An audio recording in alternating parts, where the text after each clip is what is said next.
At Arizona State University, we're bringing world-class education from our globally acclaimed faculty to you. Ranked #1 in innovation for 10 consecutive years and #2 among public universities for employability, ASU isn't just ahead of the curve. It's creating new paths to success. Earn your degree from the nation's most innovative university. Online, that's a degree better. Explore more than 300 undergraduate, graduate, and certificate programs at asuonline.asu.edu. Always follow the money. That's what I always say. You always follow the money. Yeah. This is Follow the Money with Mitch Moss and Paulie Howard on VSiN. Here we go. It is Follow the Money on VSiN, the Sports Betting Network. Mitch Moss along with Paulie Howard as we are live as always in downtown Las Vegas from the Circa Resort and Casino. And this show is brought to you by DraftKings. We are loaded to the gills on the program over the next 3 hours. Tony Rizzo will join us, legend in Cleveland. We'll talk about the Browns Jets with him at that time, Paulie. And the number is 7.5 tonight. So money on the Browns the entire week. They are going to be very popular, one would think, with two-team 6-point teasers or other exotics like that on the season. The total has been coming down. It's now between 34.5 and 35. I will ask you this. Is there any way we get a little Joe Flacco regression tonight? Do we get a little glimpse of what Brock Purdy did against the Ravens pass defense on Monday night? I don't think from a yard standpoint. He's turned the ball over. He has 7 interceptions. But we were shocked when he came in the game against the Rams, just signed off the street, and they're going exclusively shotgun and thrown all over the yard. The rapport he has with Cooper is real. The rapport he has with Njoku. Njoku was on a milk carton when Watson and the others were playing quarterback. So, I mean, they're saying it's not going to happen tonight, the odds makers, because of the Jets' defense, which hasn't allowed a 300-yard passer in 33 games. He's 5-1 to throw for 300 yards. He's 3-1 to get 280, and his prop is only 230 and change. But the way Stefanski is calling the plays and how the trust that they have and how he's slinging it, I don't think you're going to see it. And I wouldn't be surprised if they do whatever they want offensively tonight, because his numbers are staggering here in the 4 games, what he's done with over 1,000 yards and 10 touchdowns. Now, he's going to have Cooper in there, who was questionable with the heel, and he had the 260 game last week and then left with the injury. But win-and-end situation, great defense at home, and they've only made the playoffs once since 2003, so the place will be all jazzed up and geeked up, ready to go tonight. Yeah, both teams here, as we know, are elite defensively, especially when it comes through the air. Both teams, when it comes to EPA metrics, are very high at the top of the list, including Cleveland. They rank out at number 1 overall in many key categories. The Jets are not that far behind. DVOA, defensively against the pass. The Jets are 3rd overall. The Browns are 2nd on the season. Wide receiver number 1s against the Jets have only averaged 60 yards per game on the year. And they have the 6th best DVOA. The Browns are actually number 1 DVOA. And, of course, Simeon's going to be throwing the ball, so it probably doesn't matter much tonight anyway in this game. Here's how the Jets grade out against other positions on the field. They are number 1 against wide receiver number 3s, number 5 against wide receiver number 2s, and they are 3rd against tight ends. They do rank 23rd in the air against running backs catching the ball. Now, when you look at other quarterbacks who have faced the Jets on the year, and I get it, Flacco's run has been awesome. 5 games this year. It was Josh Allen's first game, Patty Mahomes, Jalen Hurts, Justin Herbert, and Tua Tagovailoa's very first game. The average, stat line for those 5 games, 22 of 35, 219 yards, 0.8 touchdowns, and 2 INTs. So they have done a great job. Josh Allen's second game, he was pretty good. He had 275, 3 touchdowns, and an INT. Tua's second game, that turned into a rout, so they kind of pulled him, and he didn't really have to throw the ball. But he was 21 of 24, which is great, 224 and a touchdown. But I think by far and away, the single best game they allowed defensively on the year was Dak Prescott early on, and that was week 2 after the Rodgers injury.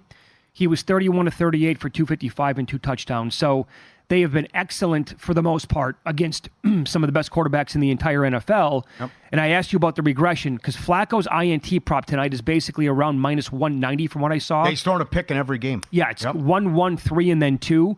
Also, Simeon had 1 last week.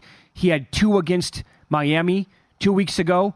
If you parlayed both players to have an INT tonight, it's plus 115. Or if you parlayed Flacco to have an INT and the Browns to still win the game, that's plus 136, the first book that I looked at this morning. Yeah, he's a gunslinger, no doubt. And he is. He finally moved into a apartment after he's been hanging in a hotel for the last couple of weeks. It's a great story, and for this organization to be in this position, and what happened to Watson and the injuries and DTR and Walker, to think they're going to win 12 games is nuts. They're 7-1 at home.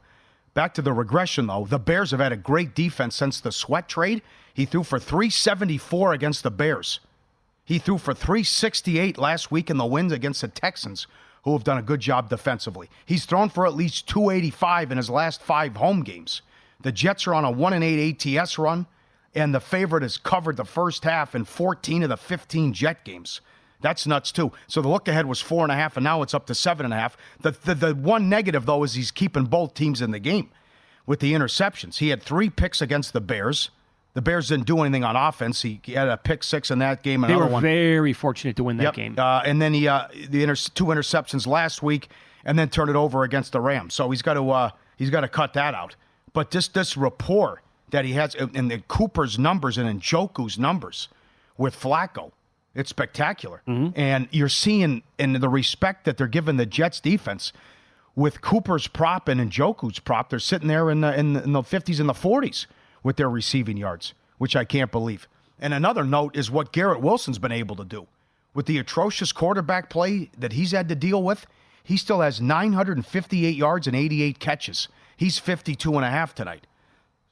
So I don't think this is just a horrible parlay with Simeon and Hackett with the play calling, just because you're going against the number one defense, and especially what they've done at home. It's night and day. But the Jets are 30th in scoring. They're 31st in yards. They're 28th in rushing. They're dead last on third down. They're 25%. And Simeon could turn it over as well. So I don't think the Jets can be able to get anything going offensively in this one, and which could lead maybe to Stefanski going conservative, and Flacco can't get to 300 yards. But it's going to be a shame. It's the final Thursday night game of the year. But I can't wait to talk to Tony Rizzo about Flacco fever here. And if they're going to get in, they're likely the 5 seed, and they're going to be dangerous. Yeah, I don't want to hear any complaining tonight about this being a really bad game if it's a stinker. It's 3-0 at halftime, right? Because guess what? We don't have a week from tonight. We don't have an NFL game.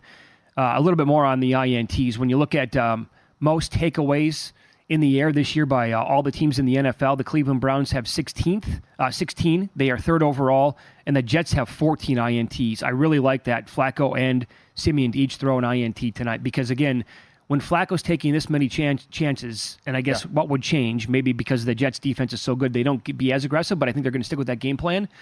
He's going to be putting it in the air a lot tonight, probably deep down the field, which means a lot of chances for the Jets to pick the ball off at least once in this game. And on the flip side, Simeon stinks, and the Browns' defense is awesome. Yep. So if he's going to throw the ball, if they get down, but here, will Simeon play? What happens if something happens with this guy?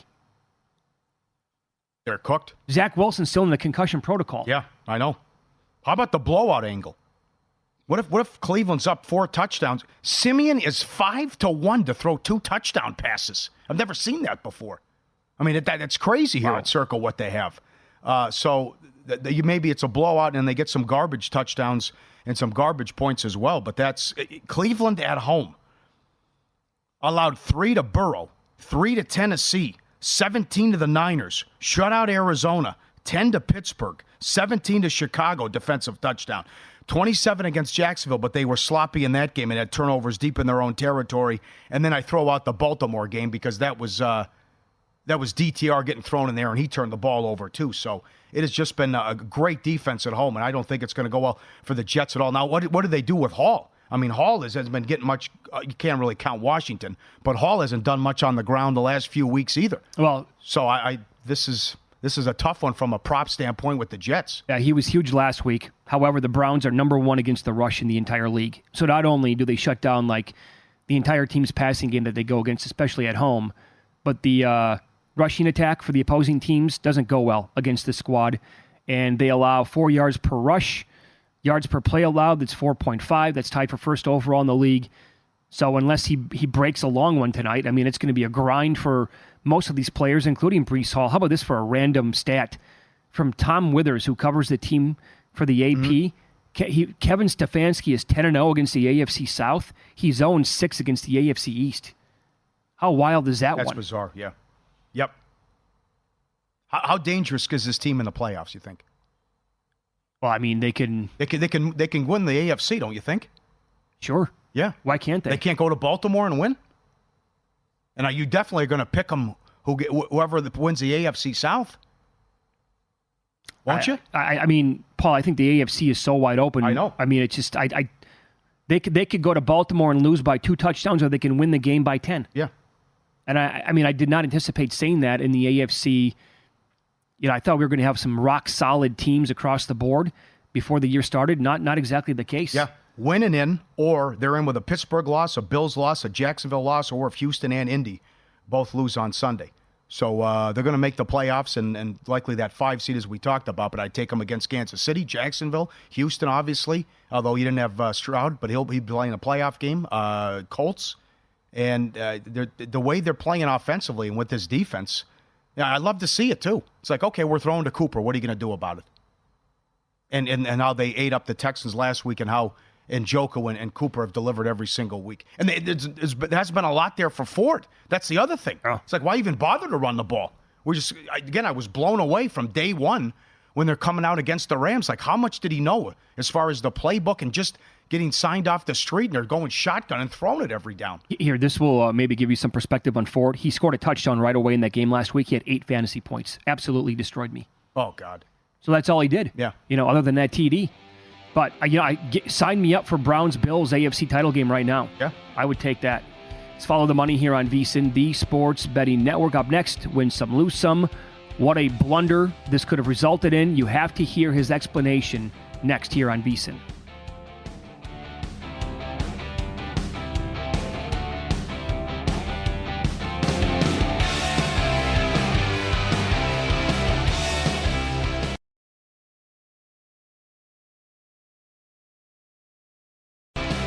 Juice Reel, a free betting intelligence app and a tool every bettor needs. It links your betting accounts into one app, delivers in-depth analytics on your betting history, and you have access to the betting history of billions of bets placed by all Juice Reel users. In-depth betting analytics, billions of data points, tail the winners, fade the losers. Robo Jackson, the AI bots it in better than 60% through 100 games. Check it out.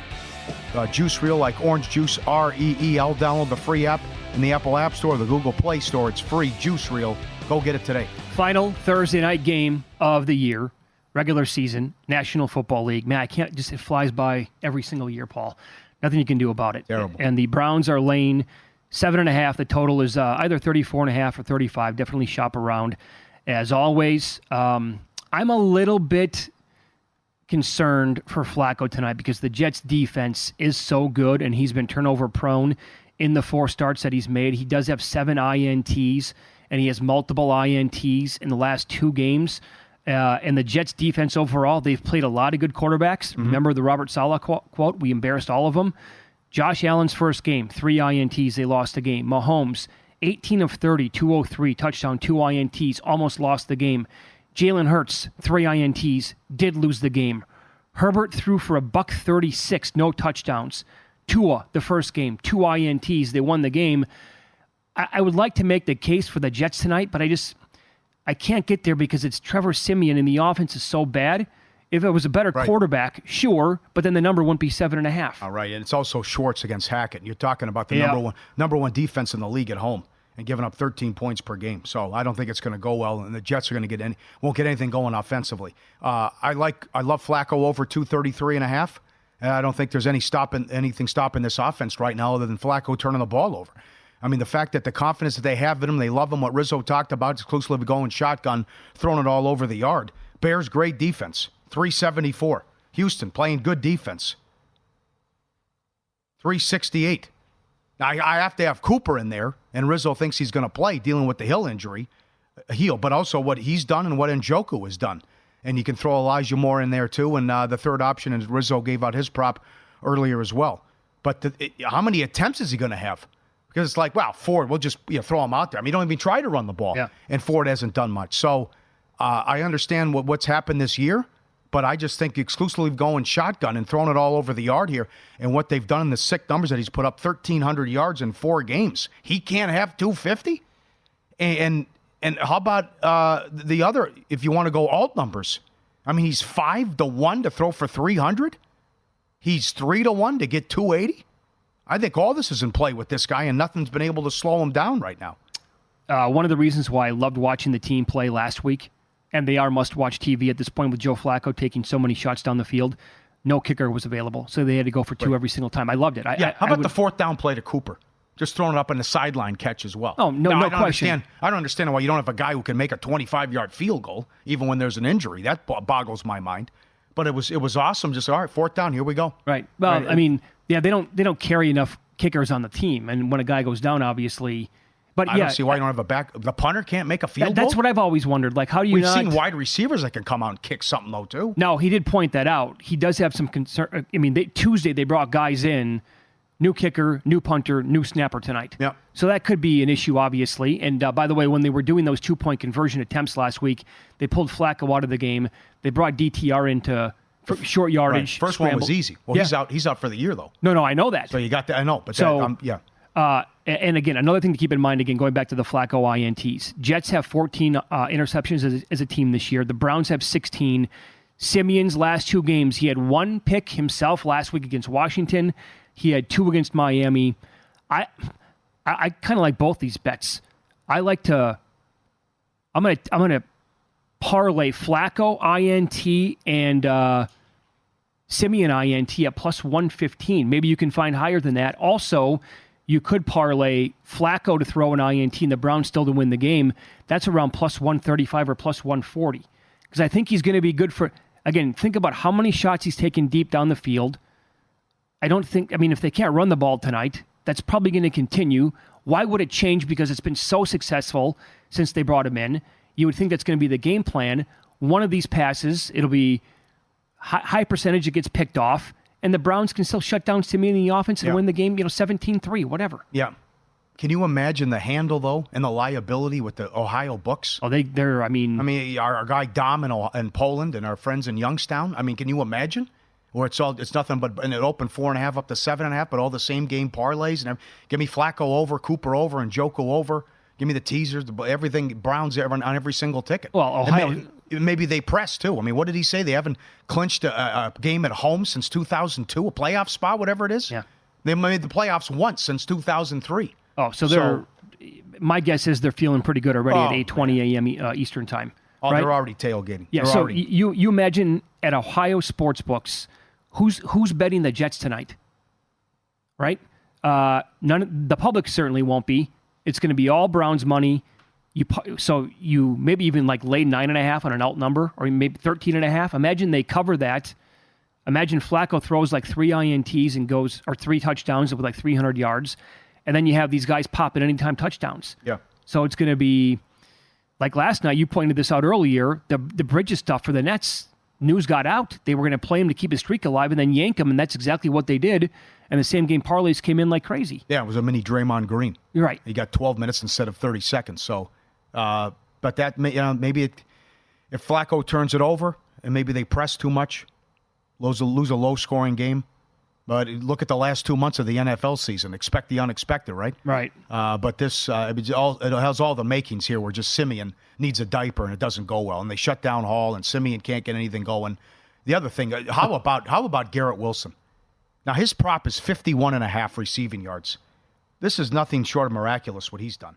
For this guy to have almost 1,000 yards, and he's going to get 1,000 yards. For this guy to have 950 yards and 90 catches with the crap he's had at quarterback all year.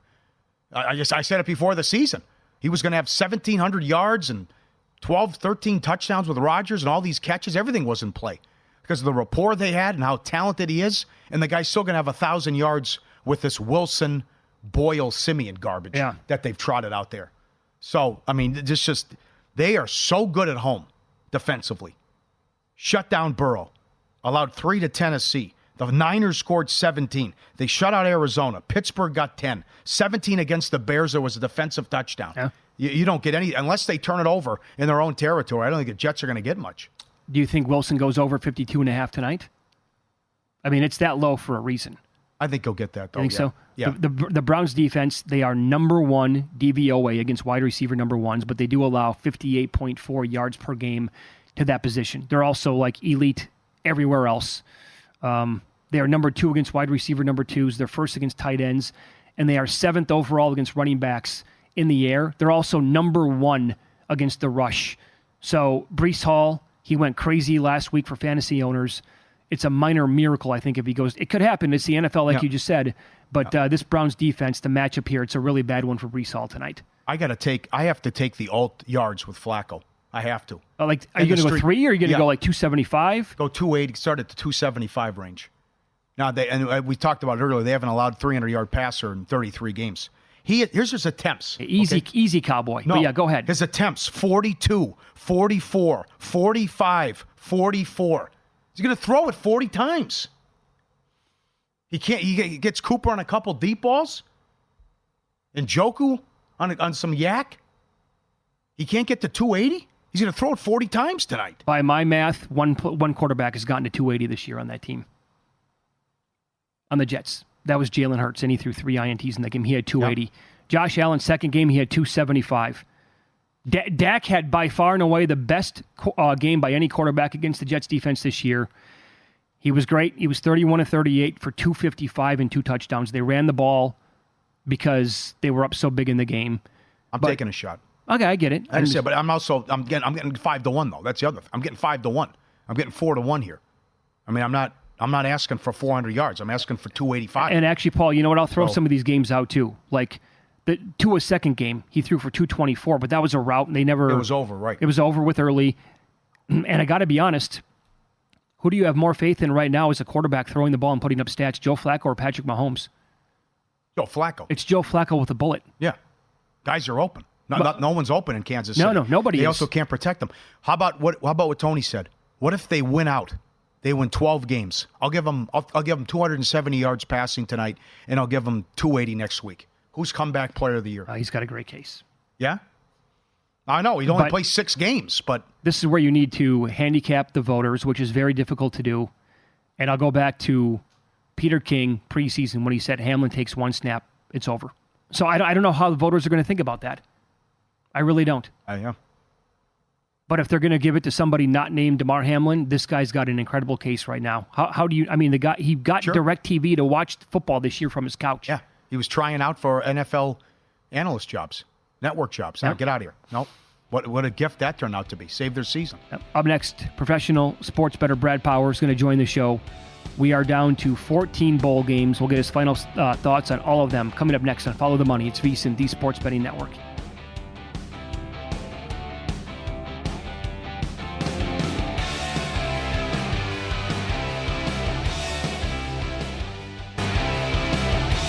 Looking to bet smarter? VSiN has the perfect holiday gift for you. Sign up our holiday special today. Get VSiN Pro access. Everything we do through May 1st for only $79. Daily best bets, betting splits, 24/7 video, the betting guides, and the best bets for all the bowls, Super Bowl, March Madness, limited time holiday offer. VSiN.com/subscribe to get the holiday special now. VSiN.com/subscribe. We love talking to our next guest every week.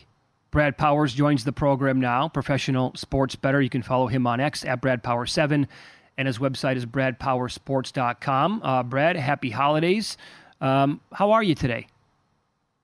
I'm doing all right. I do a lot of shows, and I mentioned a few times I've been under the weather seriously the last few days, but feeling a little bit better this morning. Good to talk to you guys. Feeling a lot better because I had a good betting day finally for a change this bowl season yesterday. So 2 thumbs up. So finally, all the work that you put into this, relentlessly on the clock, tracking this stuff and getting ahead of maybe some of the best numbers. We saw the USC number crash yesterday.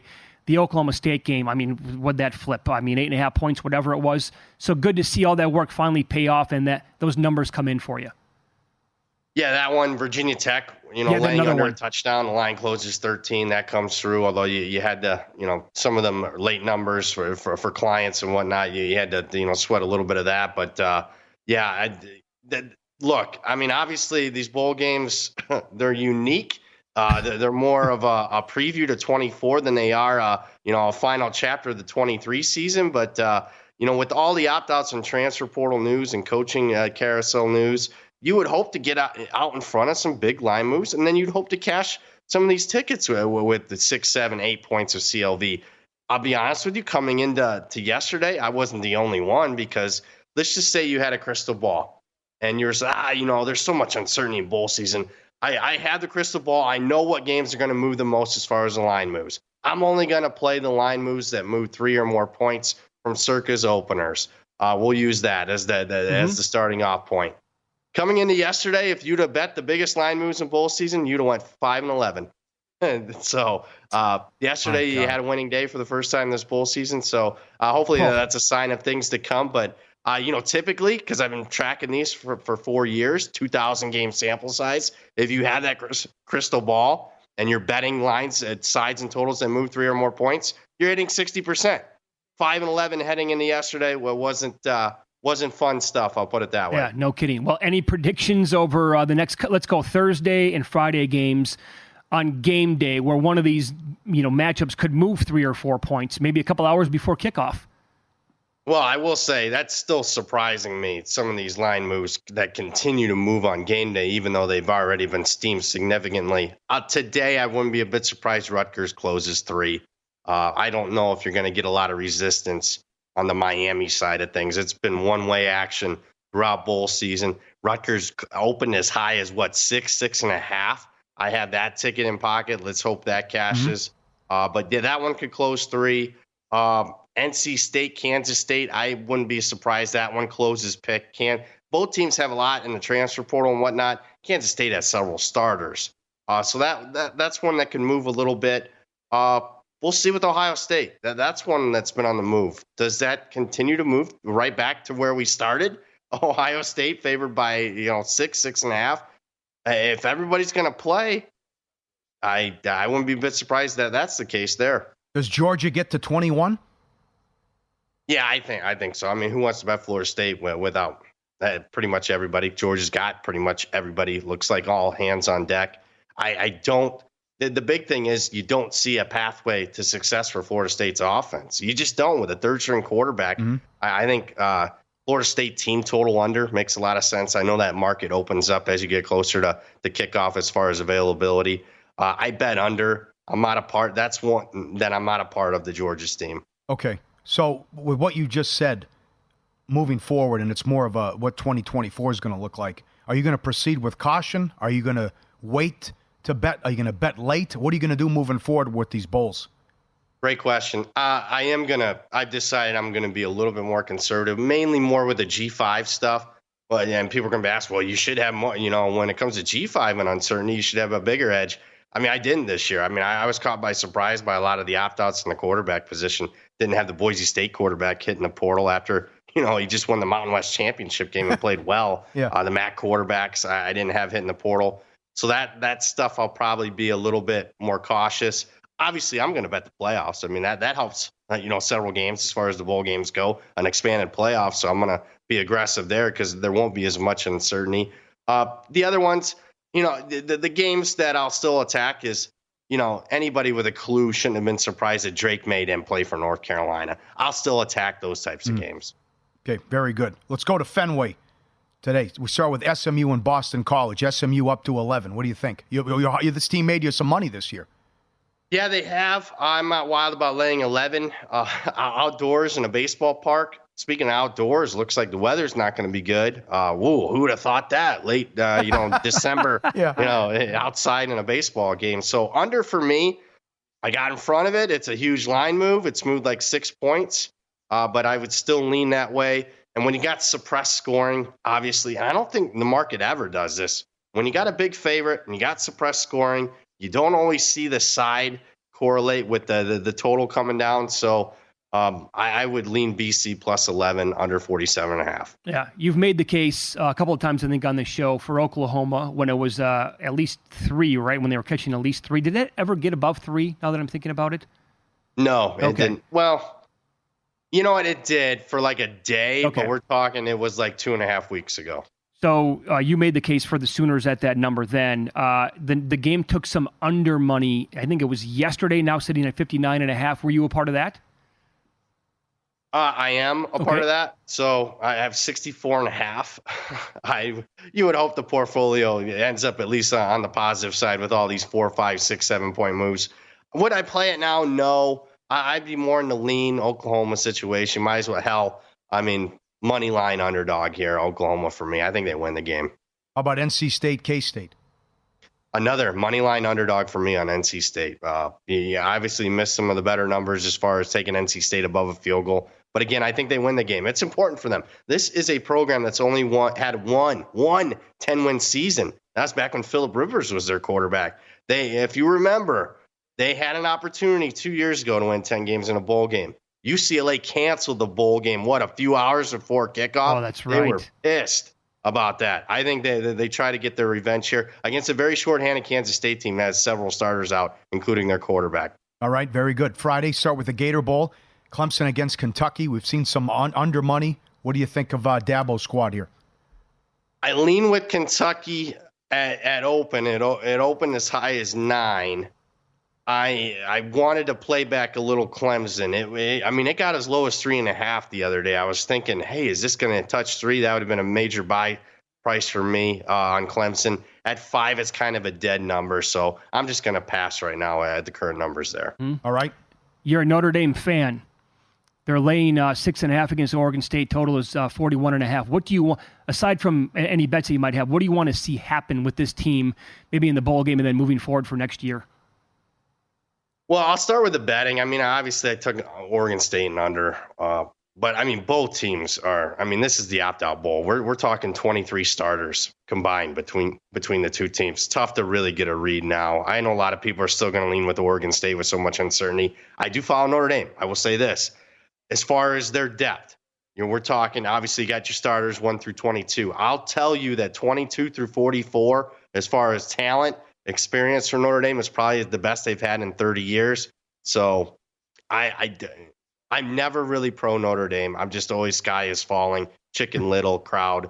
I wouldn't be a bit surprised they cover this one. So I would lean Notre Dame at the current numbers. Just the feeling from watching the practice reports and getting a feel for them down at the Sun Bowl. I'll say this, nobody's reported this. Oregon State only has 3 coaches, regular full-time coaches. Everybody else is GAs and analysts that they've had to hire full-time to prep the team.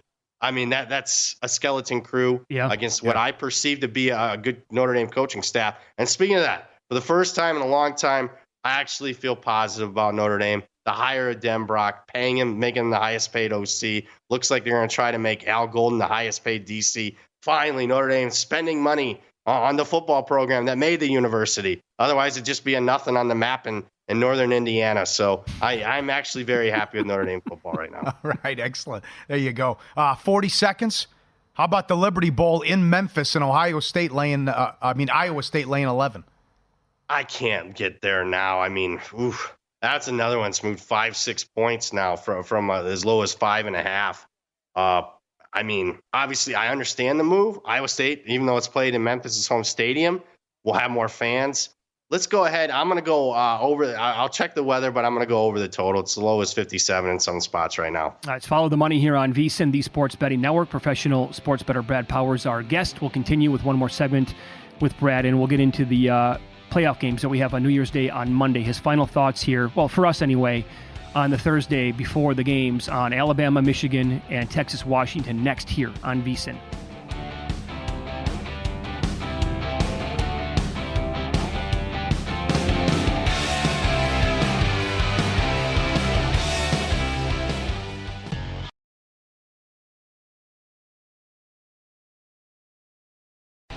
No bias. You will respect my authority. No pulled punches. Your wife cheated on you because you lost sight of who you are as a man, as a husband. No agenda. There is no fear in this dojo. This is no hyperbole. This is the best part of the week. Here's the maestro, Mike Baum. I am the slightest. All right, here we go. Number 5, 9.2 million reasons to go to overtime. 9,200 Circa Survivor entries started the season, and they were down to 10 heading into the Christmas Eve, Christmas Day exacted to march forward to the last 2 weekends. As day turned tonight on Christmas Eve, 4 entries had advanced. One with the Rams over the Saints on Thursday night. 1 with the Packers over the Panthers on Sunday morning, and 2 with the Bears over the Cardinals on Sunday afternoon. The remaining 6 needed Russell Wilson and the Broncos to dispatch of the 3-11 Patriots at Mile High. The Patriots scored more points in the third quarter, 20, than they had in 12 of their previous 14 games, and the Broncos trailed 23-7 with under 10 minutes remaining in the game. 2 let Russ cook touchdown passes and 2-point conversions later, and the game was tied at 23 with under 3 minutes to go. After the teams traded punts, New England got the ball back on their own 19 with 58 seconds left. The Patriots had 1 timeout left. The Broncos had all 3. On first down, Bailey Zappi out of the shotgun handed the ball off to Ezekiel Elliott around left end for a gain of 6 to the 25. Bill Belichick had tipped his hand. He was playing for overtime. It was at this point that Sean Payton had a decision. On 2nd and short, 2nd and 4, was he going to attempt to use his 3 timeouts to get the ball back, or would they head to overtime, where with the flip of a coin he might get the ball back, or if he lost the flip, the Patriots would be in the exact same spot at the 25-yard line? Well, old Sean chose to go the Andy Reid route. Remember Andy Reid a couple Super Bowls ago in Tom Brady's last game? Let's call our timeouts on 2nd and 1 before the half. How did that work out? Of course we know what happens. Run on 2nd down and then a 27-yard pass on 3rd down. They let the clock run. 5-yard pass to Zeke. Use their timeout. 4-yard pass to Gesicki. Enough time to spike the ball. And old Chad Ryland, who had missed an extra point and a field goal earlier in the game, buries a 56-yarder, and we're down to 4. Number 4, from bad boys to just plain bad. The Detroit Pistons won 2 of their first 3 games this season and now have lost 27 consecutive games, which is an NBA all-time record for a single season. Only the 2014-15, 15-16 Philadelphia 76ers lost more consecutive games over 2 seasons, a total of just 28, which the Pistons can equal tonight as 17-point underdogs at Boston. I'm not an everyday NBA bettor or enthusiast, but this streak of ineptitude has caught my attention. Let's take a look at their game on Tuesday against the Brooklyn Nets. The Pistons, 6.5-point underdogs, led 97-92 with 8 minutes left and trailed 110-112 with 40 seconds left. Well, fast forward 112 to 110. Fast forward to 25 seconds left, and they're down, of course, 117 to 112. Let's just go through the last 25 seconds of the game. All right, they foul Mikal Bridges from nearby Villanova. He misses both free throws. Pistons get the ball, come down the court. Pistons turnover with 16.1 seconds left. With 13.1 to go, they foul Cam Johnson. He makes 1 of 2 free throws to go up 118-112. Pistons have the ball. With 12 seconds left, they turn it over. Now with 7.1 left and trailing by 6, they again foul Mikal Bridges. Again, he misses both free throws. What did the Pistons do? They turned it over. They turned it over 3 times in the final 30 seconds. And miraculously, because the Nets only made 1 of 6 free throws, still covered the 6.5. How long can this streak go? I don't know, but Greg Popovich is grateful. Number 3, trust your first instinct. Ed Ardito was a football referee in Conference USA for many years, till the end of the 2013 season. He worked 1 season in the AAC before retiring in 2014. Perhaps you best remember Ed Ardito from the 3-overtime 2012 Outback Bowl, which saw Michigan State outlast Georgia 33-30. That game was the lead-in to the famous Rose Bowl between Russell Wilson's Badgers, who were defeated by Oregon 45-28 in a game that saw 8 touchdown drives in the first half. The referee for that game was Brad Allen from the ACC. Brad Allen, of course, would go on to the NFL, while Ed Ardito would go on to playing golf every day. Then last year, after an 8-year hiatus, Ardito returned to Conference USA. Tuesday afternoon, the entire country got to witness why Ardito should have stayed retired, as his crew was assigned to the First Responders Bowl in Dallas between Texas State and Rice. They really shouldn't even have been doing a Texas high school football game. This game kicked off at 2:37 p.m. Pacific time and ended with 6 minutes left in the first half of the UNLV Kansas game. The game went 4 hours and 40 minutes. It featured 18 accepted penalties for 177 yards, 16 replay reviews, 9 officials' conferences, And Ardito with two very famous moments. The first early in the third quarter where he was caught on a hot mic. He announced timeout Texas State, first charge timeout, 30-second timeout, and then pause, damn it, full timeout, media timeout. Then in the fourth quarter, when there were 4 flags down on a punt, he comes back, all right, we have a correction on the penalties. The roughing the kicker, that's actually going to end up being declined. Then we have offsetting fouls on 27 and 23. 27 from Rice, 23 from Texas State. All that's going to offset the field. First down as he pointed in both directions. This was a tough day for Ed Ardito and the crew. It reminded me of the 2005 Alamo Bowl between Michigan and Nebraska when the Sun Belt crew was completely lost and walked off the field during the final kick return that Michigan was trying that Stanford lateral play. All right, number 2, Mickey and Goofy and Pray for Rain.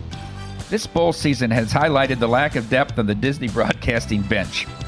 First, in the Easy Post Hawaii Bowl, we had former Miami Hurricane Orlando Franklin let everyone left listening know that he was running to the toilet as they signed off the air. Then, in the aforementioned First Responder Bowl, play-by-play man Dave McNeil felt the incessant need to keep reminding everyone that his color commentator Aaron Murray is the SEC's all-time passing yards leader. Followed immediately by our old friend Beth Mowins on the Guaranteed Rate Bowl in Phoenix, which, by the way, saw a massive line move of Kansas from minus 13.5 to minus 7.5 just hours before the game. The Jayhawks, who had 55 penalties accepted in their entire 12 games this season, had 17 accepted penalties for 201 yards through 3 quarters in a 49-36 win over UNLV. Back to our friend Beth Mowins. In the second quarter, UNLV's short but stout kicker, Jose Paisano, attempted a 52-yard field goal. The ball almost didn't make it to the end zone. He was at least 8 yards short. Now let's go to the third quarter. UNLV is mounting a furious rally. They pick off Jason Bean. On first down, however, Jaden Maeva is sacked for an 11-yard loss. Eventually, they face 3rd and 21 from the Jayhawks 46. He rolls out and completes a pass for only 1 yard. So the ball is at the Kansas 45, 4th and 20, and Beth Mowins says, I'm not sure if they made it into field goal range. Really, Beth? It would be a 63-yard field goal. He couldn't get it to the end zone from 52. Obviously, they punted. Beth Mowins. There but for the grace of God goes Pam Ward. All right, and then number 1. But first, defense. What a weird, strange, unbelievable scene. They came out of Carolina on Sunday.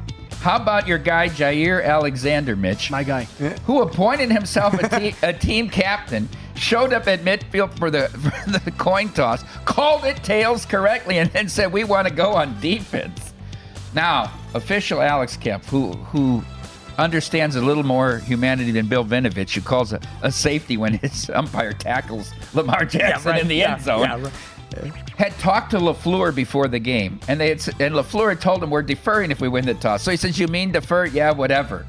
Now, nobody knows this had happened in the game, but it comes out yesterday because the Packers suspend him, a 2-time All-Pro cornerback, for this key game against Minnesota on Sunday night because of conduct detrimental to the team. Let's listen to Jair explain what happened. You almost made a big mistake on the call, though. What'd I do? Well, you said we want to go on defense. Yeah. Which, in theory, they could have said, then you're electing to kick off, which you would have lost the opportunity then to receive in the second half. Yeah, no, I told them that. I said I want our defense to be out there, and they all looked at me like I was crazy. I'm like, I mean, it's pretty simple what I said. Like, I want the defense to be out there. They like, you mean defer? I'm like, yeah, I guess. He said, well, I'm from Charlotte. He's a captain. Well, first of all, he was born in Philadelphia. He moved to Charlotte, but he was 3. How about your guy LaFleur? Is he paying any attention to what's going on? Anybody could have just been the captain here? Yeah. Could have been a fan in a Jair Alexander jersey. He could have been. Would have been better. Oh, man. Great job. In-pocket plays coming up next here on VSiN.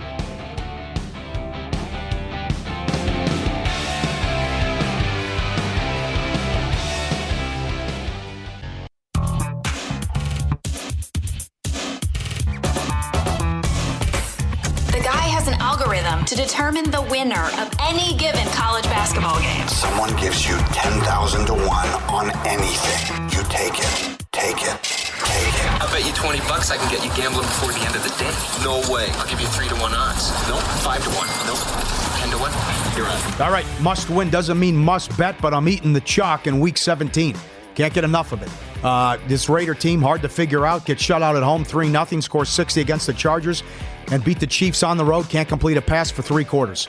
I'll take the Colts with the season on the line, laying 3 at home. Chicago laying 3 against Atlanta. Don't trust them on the road.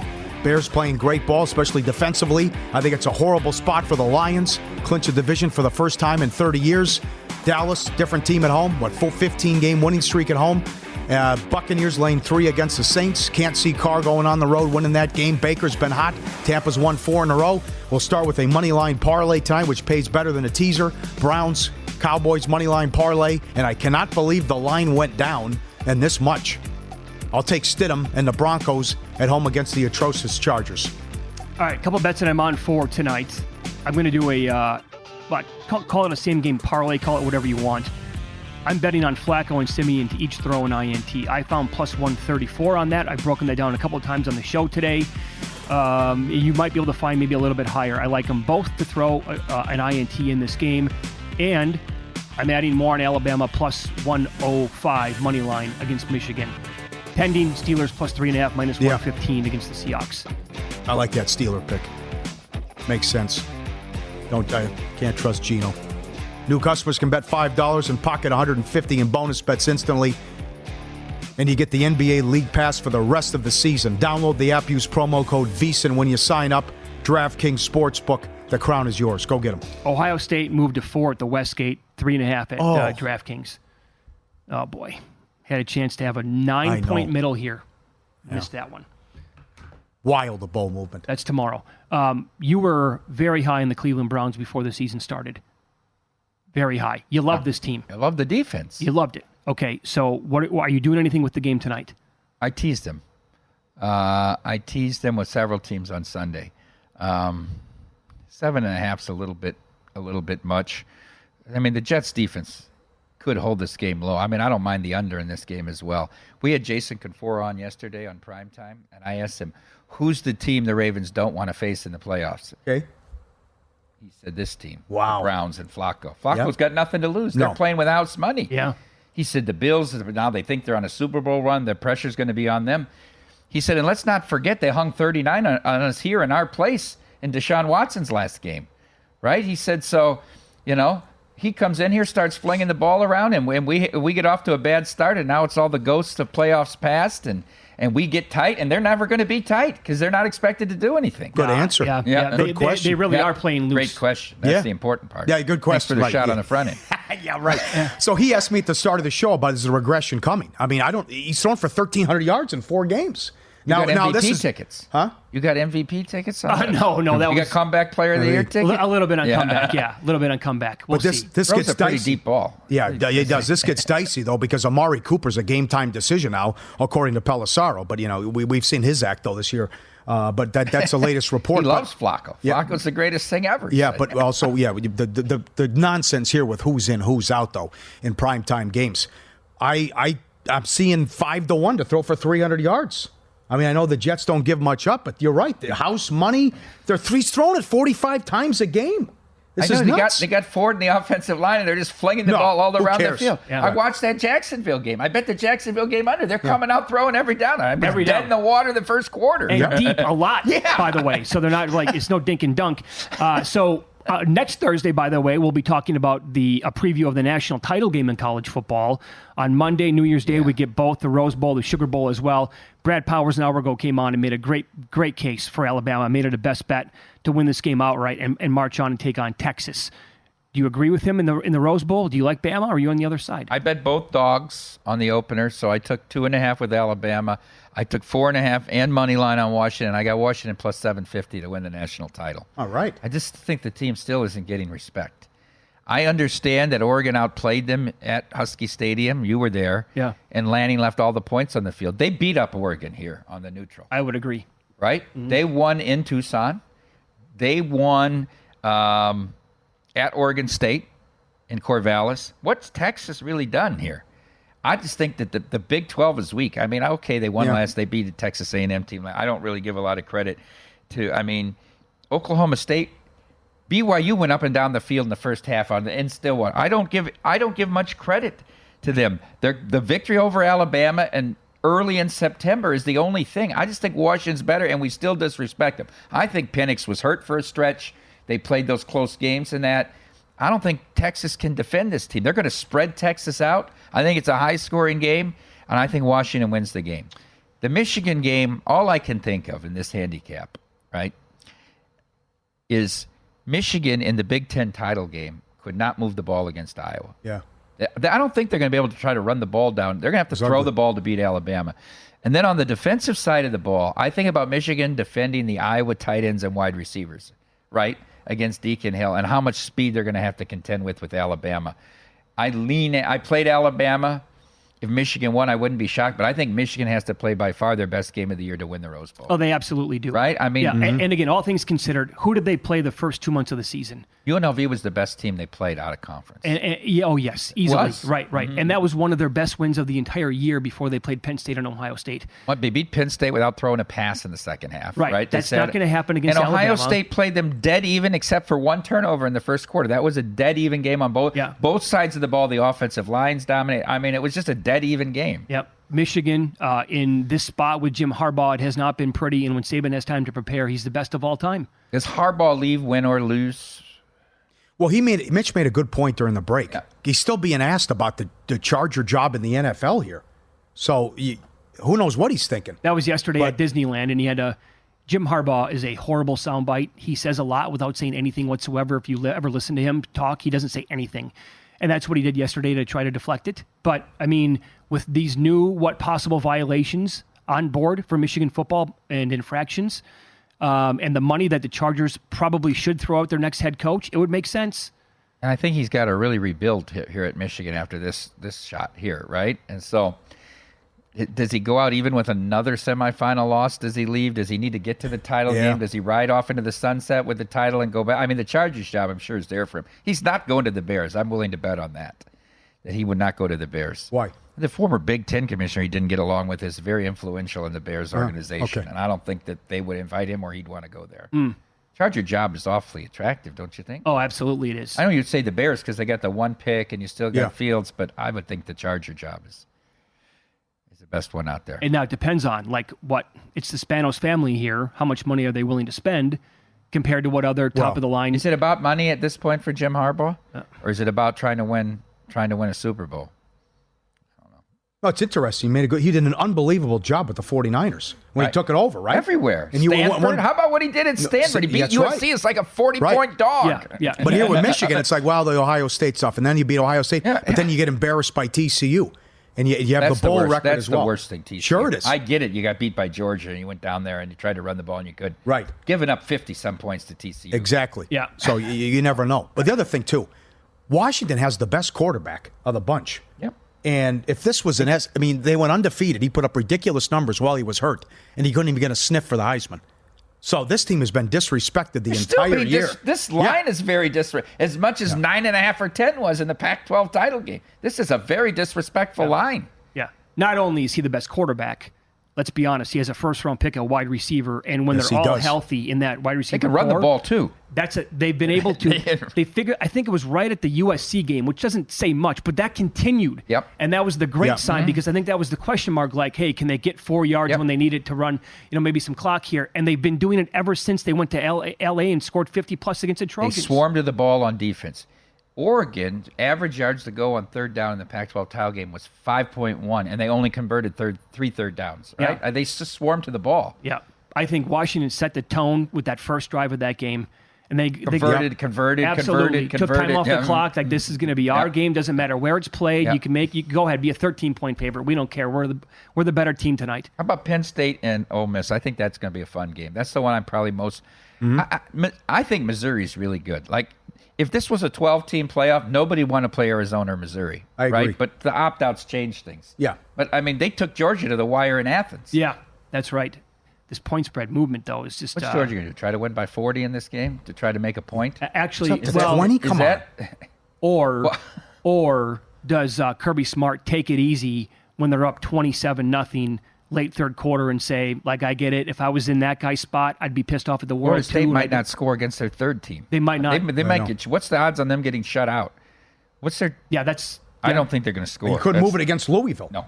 With the, and this the third string, too. I mean, Louisville did nothing outside of the ACC. That was a bad look for the ACC. I agree. That was awful. So you would play like every alt that you could find on a team total under Florida State. Yes. Yeah. Yep. That makes sense to me. Happy New Year. Happy New Year to you as well, pal. Great B+. job as always. Don't go back-to-back A's.